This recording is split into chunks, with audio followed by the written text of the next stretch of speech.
Hi guys, ఈ వీడియోలో structures మీద ఒక ఎగ్జాంపుల్ ప్రోగ్రామ్ చేద్దాం. సో మనం ఆల్రెడీ ప్రీవియస్ వీడియోలో స్ట్రక్చర్స్ అంటే ఏంటి, వాటిని ఎలా యూస్ చేయాలో ఎక్స్ప్లెయిన్ చేశాను కదా.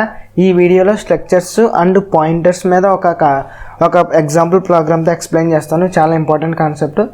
So structures and pointers in C language. So ఇప్పుడు structures and pointers in C language కదా. ఒక నార్మల్గా ఒక స్ట్రక్చర్ని ఎలా క్రియేట్ చేస్తాం మళ్ళీ ఒకసారి ఫాస్ట్గా ఎక్స్ప్లెయిన్ చేస్తాను.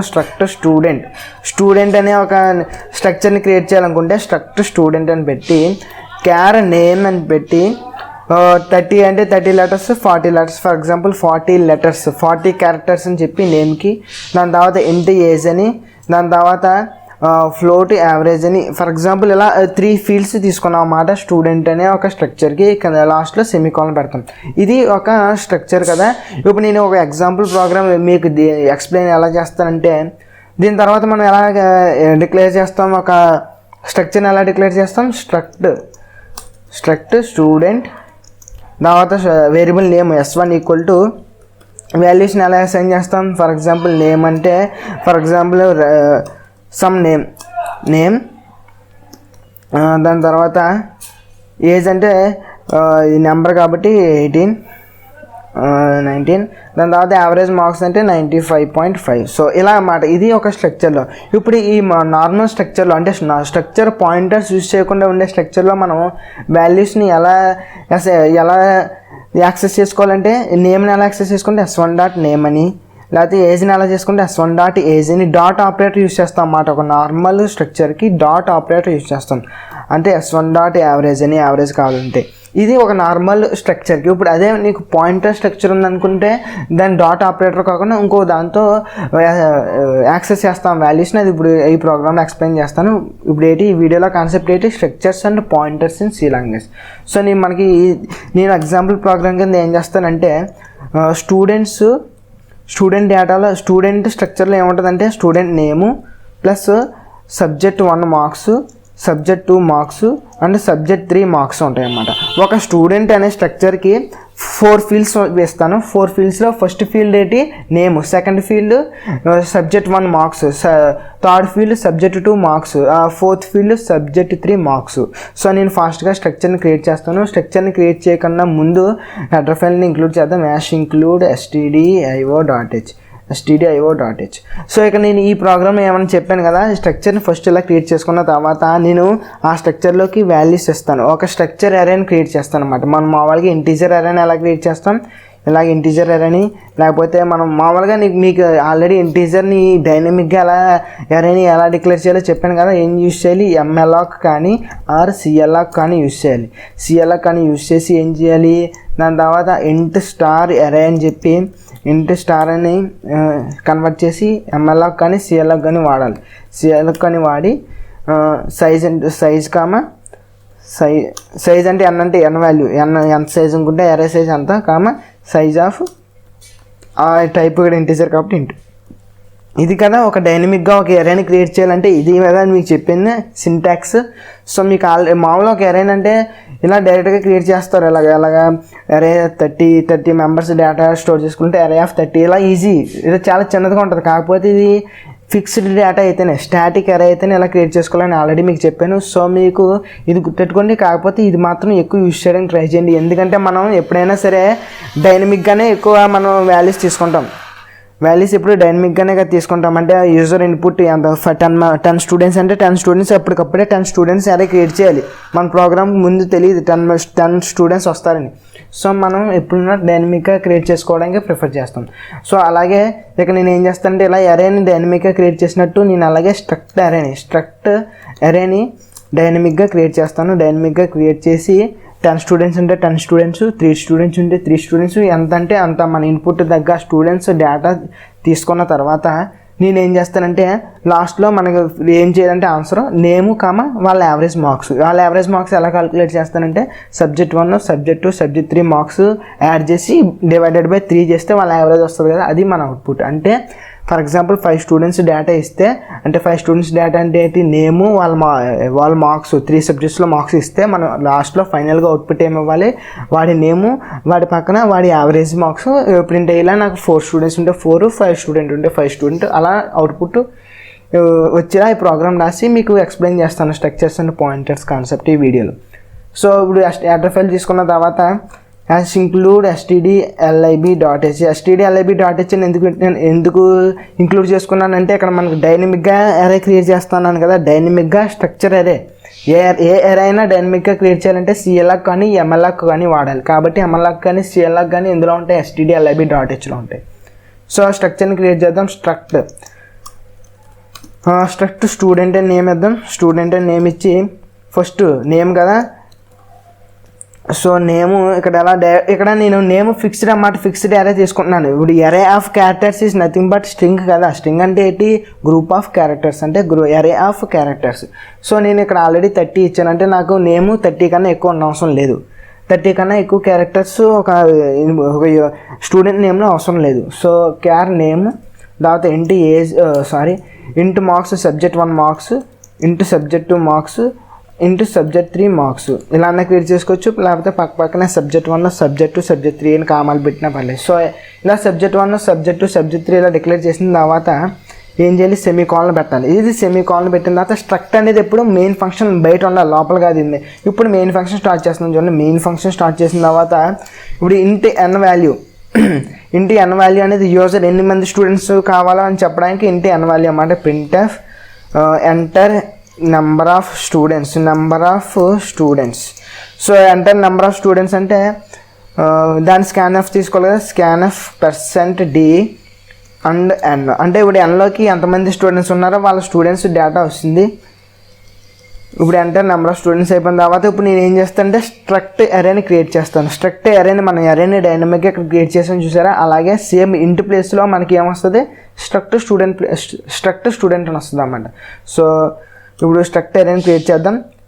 స్ట్రక్ట్ స్టూడెంట్ అనేది ఇదంతా ఇంటి అన్నమాట, ఇదంతా ఇంటి కింద సమానం, ఒక మామూలు ఒక డేటా టైప్ కింద సమానం. ఇప్పుడు వేరియబుల్ నేమ్ మన అరే కాబట్టి స్టూడెంట్ లిస్ట్ అని ఇస్తాను. అరే నేము స్టూడెంట్ లిస్ట్, మనకి ఇంటి స్టార్ అరే అని ఇస్తాం కాబట్టి స్ట్రక్ట్ స్టూడెంట్ స్టార్ అంటే మనం మామూలుగా ఇంటి స్టార్ ఎలా ఇస్తాం అలాగన్నమాట. ఇది స్ట్రక్ట్ స్టూడెంట్ అంతా డేటా టైప్ అన్నమాట. కాకపోతే ఆ డేటా టైప్ ఏంటి, ఇంట్ అనేది ప్రిమిటివ్, అంటే అది ఆల్రెడీ ఉన్న డేటా టైప్, ఇది మనం క్రియేట్ చేసుకున్న డేటా టైప్ లాంటిది స్ట్రక్ట్ స్టూడెంట్ అంటే. దాని తర్వాత స్టూడెంట్ లిస్ట్ అని ఇచ్చిన తర్వాత వేరియబుల్ నేమ్ ఇప్పుడు ఎలా అయితే ఇక్కడ చేస్తున్న డైనమిక్గా సేమ్ అలాగే చేయాలి. సో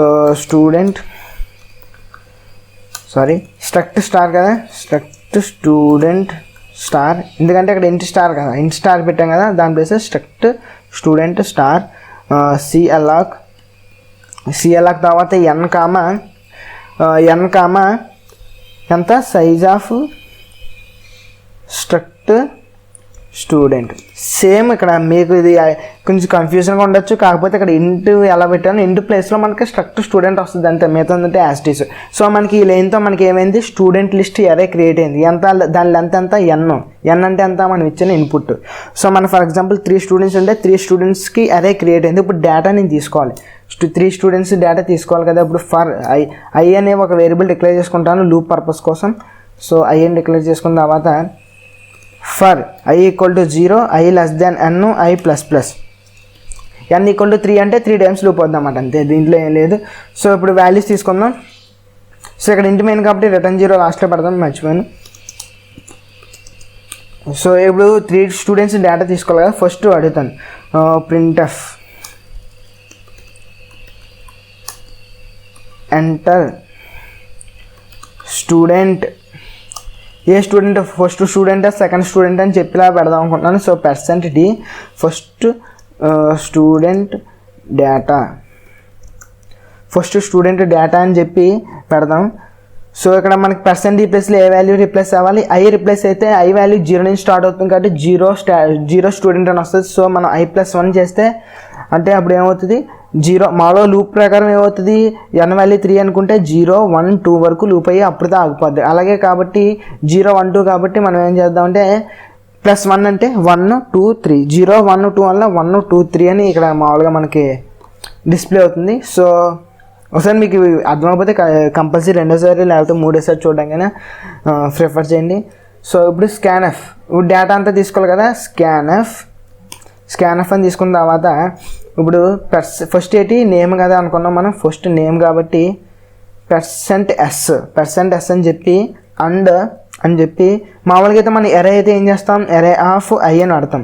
ఇది ఏం చేయాలంటే ఎరే ఆఫ్ ఐ అని కాకుండా బ్రాకెట్ ఓపెన్ చేసి పాయింటర్, నేను ఏం చెప్తున్నాను స్ట్రక్చర్ అండ్ పాయింటర్ కాన్సెప్ట్ చెప్తున్నాను. బ్రాకెట్ ఓపెన్ చేసి మనది ఏంటిది ఇది కదా స్టూడెంట్ లిస్ట్ కదా, వేరియబుల్ నేమ్ స్టూడెంట్ లిస్ట్ అని పెట్టి ప్లస్ ఐ ఇక్కడ ఇందులోనే పెట్టాలన్నమాట, బ్రాకెట్లోనే పెట్టాలి. అంతే మనం మామూలుగా అయితే మామూలు ఎరే అయితే ఏం చేస్తాం, స్ట్రక్చర్ ఎరే కాకుండా ఇంట్ ఎరే కానీ ఫ్లోట్ ఎరే అంటే ఏం చేస్తాం, స్టూడెంట్ లిస్ట్ అని చెప్పి బ్రాకెట్లో ఇదే స్క్వేర్ బ్రాకెట్లో ఐ అని పెడతాం, అలా వాల్యూ యాక్సెస్ చేసుకోవడానికి. కాకపోతే ఇక్కడ ఏం చేయాలంటే ఈ బ్రాకెట్లో సి బ్రాకెట్ లోపల పెట్టి స్టూడెంట్ ప్లస్ అని పెట్టాలి, ప్లస్ ఐ అని పెట్టి దాని తర్వాత మనకి వాల్యూ యాక్సెస్ చేసుకోవాలంటే మనకి స్ట్రక్చర్లో డాట్ యూస్ చేస్తాం. ముందులో ఇప్పుడే చెప్పాను డాట్ యూస్ చేస్తాం, కానీ ఇది స్ట్రక్చర్ అండ్ పాయింటర్స్ కాన్సెప్ట్ కాబట్టి ఇలా యూస్ చేయాలన్నమాట. అలాగా ఒక hyphen plus greater than symbol, తర్వాత మనకి ఏ వాల్యూలోకి ఎక్కాలి, ఇప్పుడు ఫస్ట్ వాల్యూ ఎస్ అంటే ఇప్పుడు నేమ్ కాబట్టి నేమ్లోకి ఇన్సర్ట్ చేస్తాం. సో ఇది నేమ్కి ఇన్సర్ట్ చేసుకునే ప్రాసెస్. ఇప్పుడు దాని తర్వాత ఏంటి సబ్జెక్ట్ 1, సబ్జెక్ట్ 2, సబ్జెక్ట్ 3 మార్క్స్ కూడా మనకి స్కాన్ చేసుకోవాలి కదా. Scanf %d and bracket open చేసి స్టూడెంట్ లిస్ట్ కదా మన వేరియబుల్ నేమ్ ప్లస్ ఐ, దాని తర్వాత ఎందులోకి వాల్యూ ఇది ఫస్ట్ స్టూడెంట్ కాబట్టి సబ్జెక్ట్ 1లోకి వాల్యూ స్టోర్ అవుతుంది అన్నమాట. అలాగే స్కాన్ఎఫ్ మళ్ళీ సబ్జెక్ట్ 2 కదా %d తర్వాత అండ్ బ్రాకెట్ ఓపెన్ చేసి స్టూడెంట్ లిస్ట్ ప్లస్ ఐ, ఇప్పుడు సెకండ్ సబ్జెక్ట్లోకి వాల్యూ స్టోర్ చేసుకుంటున్నాం అన్నమాట. సో మీకు కన్ఫ్యూజన్గా ఉంటుంది ఖచ్చితంగా, ఎందుకంటే మనం ఎరే అయితే ఇప్పుడు దాకా బ్రాకెట్స్ ఓపెన్ చేసాం స్క్వేర్ బ్రాకెట్స్, కాకపోతే ఇక్కడ మాత్రం ప్లస్ ఐ పెట్టాలి. ప్లస్ ఐ పెట్టి దాని తర్వాత మామూలుగా మనకి మామూలు స్ట్రక్చర్లో డాట్ యూస్ చేస్తాం, ఇక్కడైతే hyphen plus greater than symbol అన్నమాట. ఐఫెన్ గ్రేటర్ దెన్ పక్కన రాసి డినోట్ చేస్తాం. సో ఇక్కడతో మనకి 2 సబ్జెక్టులు డేటా తీసుకున్నాం, 3వ సబ్జెక్ట్ కూడా తీసుకున్నాం data. So %d and student list plus I subject 3. So మీకు ఇక్కడ అర్థమైంది అనుకుంటున్నాను. లాస్ట్ ఇప్పుడు మనకి నేమ్ తీసుకున్నాం, సబ్జెక్ట్ 1 తీసుకున్నాం, సబ్జెక్ట్ 2 తీసుకున్నాం, సబ్జెక్ట్ 3 తీసుకున్నాం డేటా. ఎంతమంది స్టూడెంట్స్ అనుకుంటే అంత స్టూడెంట్స్ డేటా. ఇక్కడ డైనమిక్గా తీసుకోవడం వల్ల మనకు 5 అంటే 5, 1000 ఉంటే 1000, 1,00,000 పీపుల్ స్టూడెంట్ డేటా అంటే 1,00,000 పీపుల్ స్టూడెంట్ డేటా. అదే మనకి ఇలా డైనమిక్గా యూస్ అయిపోతే మనం ఏం చేయాలి, మనం స్టాటిక్గా 10 పీపుల్ అన్నా 15 పీపుల్ అన్నా మనం మామూలుగా మనమే ఇవ్వాలన్నమాట.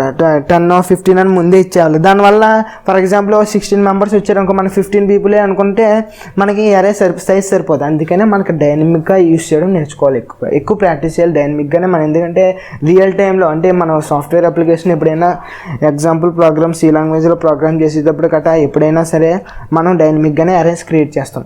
సో మీకు ఇక్కడ దాకా మనకి ఇక్కడ దాకా ఏమైంది, ఇన్పుట్ రిసీవ్డ్ అన్నమాట. ఇన్పుట్ తీసుకున్నాం. ఇప్పుడు ఏం చేయాలి, నేను టాస్క్ ఏమి ఇచ్చాను ఈ ప్రోగ్రాంలో ఏం చేయాలి, మనం ఈ డేటా తీసుకున్న తర్వాత డేటాలో ఈ ప్రతి స్టూడెంట్ మార్క్స్ యాడ్ చేసి బై డివైడెడ్ బై 3 చేస్తే యావరేజ్ వస్తుంది అన్నమాట. ప్రతి స్టూడెంట్ నేమ్ పక్కన వాళ్ళ యావరేజ్ నాకు ప్రింట్ చేయాలి. సో మనం ప్రింట్ చేద్దాం ఫాస్ట్గా. సో ఇప్పుడు ఇది చాలా ఇంపార్టెంట్ ప్రోగ్రామ్. ఈ ప్రోగ్రామ్ వస్తే ఇప్పుడు దాకా మీకు నేర్చుకున్న సి లాంగ్వేజ్ అంతా మ్యాక్సిమం వచ్చినట్టే. ఇది చాలా ఇంపార్టెంట్, చాలా కాన్సెప్ట్స్ ఇందులో ఉంటాయన్నమాట. సో ఇప్పుడు అవుట్పుట్ చేద్దాం అన్నమాట. అవుట్పుట్కి చేద్దాం. సో ఇక్కడ కామెంట్ లైన్స్ దీనివల్ల ఎన్ని పెట్టినా దీనికి కోడ్ కింద కన్సిడర్ చేయదు కదా. సో ఇప్పుడు అవుట్పుట్ కోసం చేస్తే మనకి డేటా ఉంది, ఎందులో ఉంది స్టూడెంట్ లిస్ట్ అనే అరేలో డేటా ఉంది కదా. ఇప్పుడు డేటా ప్రకారం for i = 0, i n, i++ అంటే ప్రతి స్టూడెంట్ కోసం ఇప్పుడు ఏం చేస్తామంటే సేమ్ ఇక్కడ ఇప్పుడు డేటా తీసుకుంటాను. దీనికన్నా ముందు యావరేజ్ క్యాలిక్యులేట్ చేయడానికి ఒక ఫంక్షన్ తయారు చేసుకుంటాను. యావరేజ్ క్యాలిక్యులేట్ చేయడానికి ఫంక్షన్ ఏంటంటే ఫ్లోట్ యావరేజ్ ఏవీజీ అని చెప్పి int a, int b, int c. అంటే యావరేజ్ అంటే తెలుసు కదా మనకి, యావరేజ్ ఫ్లోట్ మనకి ఆన్సర్ ఫ్లోట్లో రావాలి కాబట్టి ఫ్లోట్ అని పెట్టుకున్నాను. సో యావరేజ్ అంటే ఏంటి, float answer is equal to float comma a plus b plus, ఒకసారి మీకు నాతో ఒకసారి వినండి అర్థమవుతుంది. సో ఇక్కడ ముందు ఫ్లోట్ ఎందుకు కట్టానంటే ఏబిసి అనేవి ఇంటిజర్ టైప్ కదా, మనకు ఫ్లోట్లో కావాలి కాబట్టి ముందు ఫ్లోట్ అని టైప్ కాస్ట్ చేయాలి. మీకు ఆల్రెడీ ఒకసారి చెప్పిన, ఒకవేళ మర్చిపోతే మళ్ళీ ఇంకొకసారి వినండి అర్థమవుతుంది. సో ఇక్కడ ఇంటూ ఏబిసి అనేవి ఇంటీజర్ కాబట్టి 3 కూడా ఇంటీజర్ కాబట్టి ఆన్సర్ ఇంటీజర్లో వస్తుంది. కాబట్టి దాన్ని ఫ్లోట్లో కన్వర్ట్ చేయాలంటే దాన్ని ఫ్లోట్తో బ్రాకెట్లో ఫ్లోట్ అని పెట్టి టైప్ కాస్ట్ చేసుకుని దాని తర్వాత మామూలుగా మన ఫ్లోట్ వేరియబుల్లోకి అసైన్ చేసుకోవాలి. దాని తర్వాత ఏంటి, రిటర్న్ చేస్తున్నాం అనమాట. ఇది మనకి ఏ ఫంక్షన్, ఇది return type function. Return type ఏంటి, ఫ్లోట్ కాబట్టి రిటర్న్ టైప్ ఆన్సర్ అనేది ఏంటి ఇక్కడ ఫ్లోట్. సో మనకి 3 పారామీటర్స్ ఎక్స్పెక్ట్ చేస్తుంది. సో ఈ ఫంక్షన్ తీసుకున్నాను కదా, ఈ ఫంక్షన్ ఎక్కడ రాశాను, మెయిన్ ఫంక్షన్ పైన రాశాను. సో గుర్తెట్టుకోండి ఈ ఫంక్షన్ అయితే మనకు ఉంది. సో ఇప్పుడు యావరేజ్ అని క్యాలిక్యులేట్ చేద్దాం. ఫస్ట్ దానికన్నా ముందు డేటా తీసుకుందాం. సో ప్రింట్ఎఫ్ స్టూడెంట్ 1 వాడి డేటా యావరేజ్ కదా, float average answer average result అని చెప్పి ఒక వేరియబుల్ తీసుకుని, ఇందులో తీసుకున్నాను ఫర్ లూప్ లోపల తీసుకున్నాను చూడండి. తర్వాత యావరేజ్ అని ఫంక్షన్ కాల్ చేస్తున్నాను చూడండి. యావరేజ్ అని ఫంక్షన్ కాల్ చేసి మన ఫంక్షన్ అన్నమాట, ఇది మనం క్రియేట్ చేసుకున్న ఫంక్షన్. యావరేజ్ అని ఫంక్షన్ కాల్ చేసి ఫస్ట్ వాల్యూ ఏమి ఇవ్వాలి, student list plus I subject 1. So ఇక్కడ చూడండి ఏమి ఇచ్చాను, వాల్యూ ఏమి ఇచ్చాను చూడండి. స్టూడెంట్ ఇదంతా ఏంటంటే ఫస్ట్ సబ్జెక్ట్ మార్క్స్కి మార్క్స్ యాక్సెస్ చేయడానికి ఇలా రాస్తాం అన్నమాట. మన అరేలో మామూలుగా ఎలా చేస్తాం, మామూలు అరేలో అయితే అరే ఆఫ్ ఐ అని చెప్తాం. అరే ఆఫ్ వై అంటే అరే ఆఫ్ 0 ప్లేస్లో ఉంటుంది, ఇక్కడ 0 ప్లేస్లో ఉంటుంది. ఇప్పుడు అలాగే ఇక్కడ స్ట్రక్చర్ పాయింటర్ కాన్సెప్ట్లో స్టూడెంట్ లిస్ట్ మన అరే ప్లేస్లో అన్నమాట. ఇది స్టూడెంట్ లిస్ట్ అనేది ఏంటి, అరే అనేది ఇక్కడ మన అరే అనేది వేరియబుల్ నేమ్ ఎలాగో అలాగే స్టూడెంట్ లిస్ట్ అనేది ఒక వేరియబుల్ నేమ్ అంతే. So variable name plus I, దాని తర్వాత అందులో ఏ వాల్యూ యాక్సెస్ చేసుకోవాలి, సబ్జెక్ట్ 1 వాల్యూ యాక్సెస్ చేసుకోవాలి. దాని తర్వాత అలా మనకి యావరేజ్ అనేది ఎన్ని వాల్యూస్ ఎక్స్పెక్ట్ చేస్తుంది, 3 సబ్జెక్ట్స్ వాల్యూస్ కదా. సో మిగతా 2 సబ్జెక్ట్స్ వాల్యూస్ కూడా ఇద్దాం. బ్రాకెట్ ఓపెన్ చేసి student list plus I,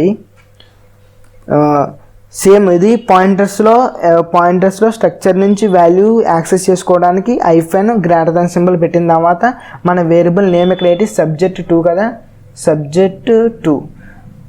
so ఇక్కడ సబ్జెక్ట్ 2 పెడదాం, సబ్జెక్ట్ 2. దాని తర్వాత సేమ్ మళ్ళీ 3వ సబ్జెక్ట్ ఉంది కదా, 3 సబ్జెక్ట్స్ కదా మనం అనుకున్నది. So same student list plus I subject 3. So మనకి 3 సబ్జెక్ట్స్ మనకి ఈ ఫంక్షన్లోకి వెళ్ళిపోయాయి అన్నమాట. 3 సబ్జెక్ట్ మార్క్స్ ఈ ఫంక్షన్లోకి వెళ్ళిపోతే మనం ఏం చేస్తుంది, ఈ ఫంక్షన్ దాన్ని మనకి ఏ నేమ్ అయినా పెట్టచ్చు, అదే నేమ్ పెట్టడం అసలు ఏబిసి. సో ఏబిసి అని వాల్యూస్ రిసీవ్ చేసుకున్న తర్వాత ఆ వాల్యూస్ని యావరేజ్ క్యాలిక్యులేట్ చేసి ఆ యావరేజ్ని రిటర్న్ చేస్తుంది ఆ ఫంక్షన్. ఆ యావరేజ్ రిటర్న్ చేసిన వాల్యూ ఇక్కడ ఉంటుంది అన్నమాట. ఇక్కడికి వచ్చేస్తే మనకి యావరేజ్ రిజల్ట్లో ప్రింట్ అవుతుంది. మనం మీకు ఏమని చెప్పాను, స్టూడెంట్ యొక్క నేము దాని పక్కన వాడి యావరేజ్ మార్క్స్ మనం ప్రింట్ చేయాలి కదా. సో ప్రింట్ చేద్దాం, ప్రింట్ఎఫ్ నేమ్ అని చెప్పి %s కదా నేమ్, దాని తర్వాత కామా పెట్టి యావరేజ్ మార్క్స్ అని చెప్పి %f ఇది ఎందుకంటే ఫ్లోట్ కదా. ఇప్పుడు వాల్యూస్ ఇద్దాం.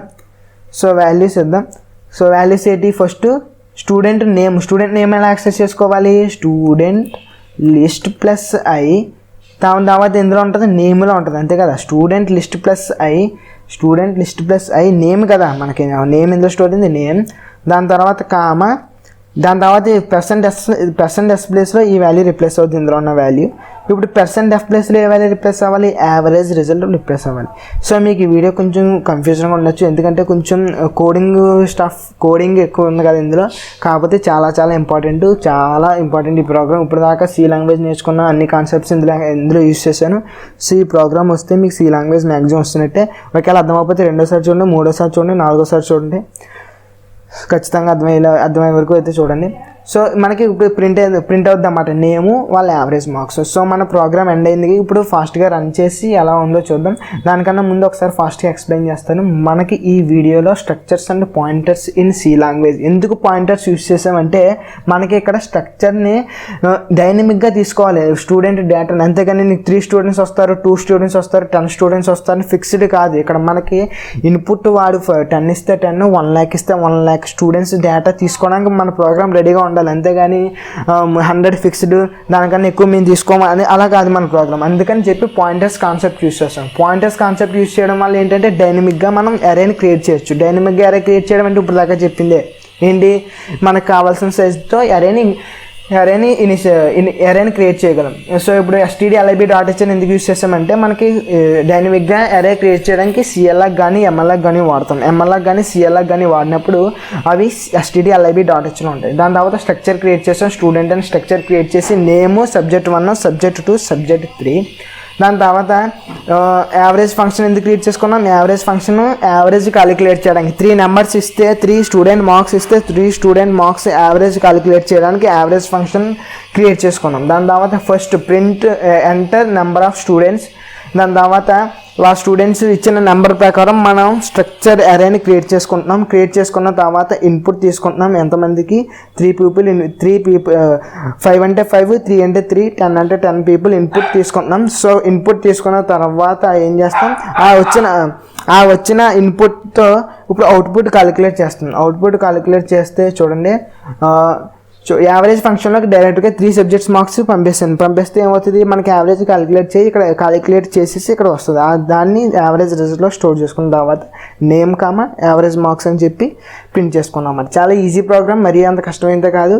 మీకు ఖచ్చితంగా బిగినర్ అయితే అర్థం అవ్వకపోవచ్చు, రెండోసారి మూడోసారి చూడడానికి ట్రై చేయండి, అర్థమవుతుంది. సో ఫాస్ట్గా ఎర్రర్స్ ఏమి లేవని అనుకుంటున్నాను.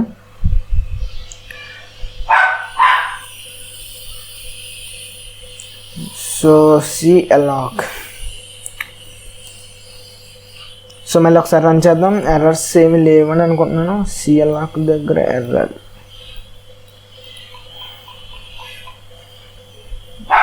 CLOC ఎర్రర్ ఏం లేదనుకుంటున్నాను. మళ్ళీ ఇంకోసారి రన్ చేద్దాం. అప్పుడప్పుడు నా కంపైలర్ ఎర్రర్ లేకపోయినా ఉందని చూపెడుతుంది.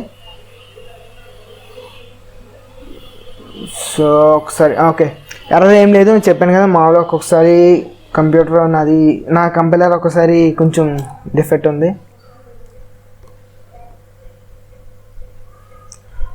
So enter number of students, ఎంతమంది స్టూడెంట్స్ డేటా తీసుకున్నాం. ఫర్ ఎగ్జాంపుల్ 3 స్టూడెంట్స్ డేటా తీసుకున్నాం. First enter 1 student data. First ఏంటి, నేమ్ కదా. నేమ్ ఏంటంటే నేమ్ 1 user1 అని చేద్దాం, user1. తర్వాత మార్క్స్ కదా, ఫస్ట్ సబ్జెక్ట్ మార్క్స్ 25 అనుకుంటే 23, 20, 19. దాని తర్వాత enter student data, 2 student data, second student data అంటే user2 అని నేమ్ ఇద్దాం. దాని తర్వాత marks 25, 24, 20. Enter student 3 student data user3 25, 25, 21. So మనకి చూడొచ్చు యావరేజ్ మార్క్స్ నీట్గా అలా ప్రింట్ అయిపోయాయి కదా. Student user1 average marks, user2 average marks, user3 average marks. So మీకు ఈ ప్రోగ్రామ్ అర్థమైందని అనుకుంటున్నాను. ఇది కొంచెం పెద్ద వీడియో, కాకపోతే ఈ ప్రోగ్రామ్ అర్థం చేసుకుంటే బెటర్. అంతేగాని సి లాంగ్వేజ్ 1 అవర్లో మొత్తం సి లాంగ్వేజ్ 1 అవర్లో నేర్చుకోవడం వల్ల 30 minutes నేర్చుకోవడం ఎలా అని చెప్పి అలాంటి వీడియోస్ చూడడం కన్నా ఈ వీడియో చూస్తే ఖచ్చితంగా హెల్ప్ అవుతుంది. అంతేగాని ఎప్పుడైనా యూట్యూబ్లో ఎప్పుడు సెర్చ్ చేయకండి 10 minutesలో సి లాంగ్వేజ్ నేర్చుకోవడం ఎలా, అలాంటి వీడియోస్ కోసం సెర్చ్ చేయకండి. ఎప్పుడైనా నేర్చుకోవాలనుకుంటే కొంచెం ఎక్కువసేపు టైం పెట్టాలి. ఒక 2 గంటలు ఎక్స్ట్రా 2 గంటలు ఎక్స్ట్రా ట్యుటోరియల్ వినడం వల్ల మీకు నష్టమే వచ్చేది 2 గంటల్లో. సో అందుకనే ఈ వీడియో మొత్తం అయితే నచ్చిందని అనుకున్నా. నచ్చితే లైక్ చేయండి. Thanks for watching. Consider subscribing. Stay hard.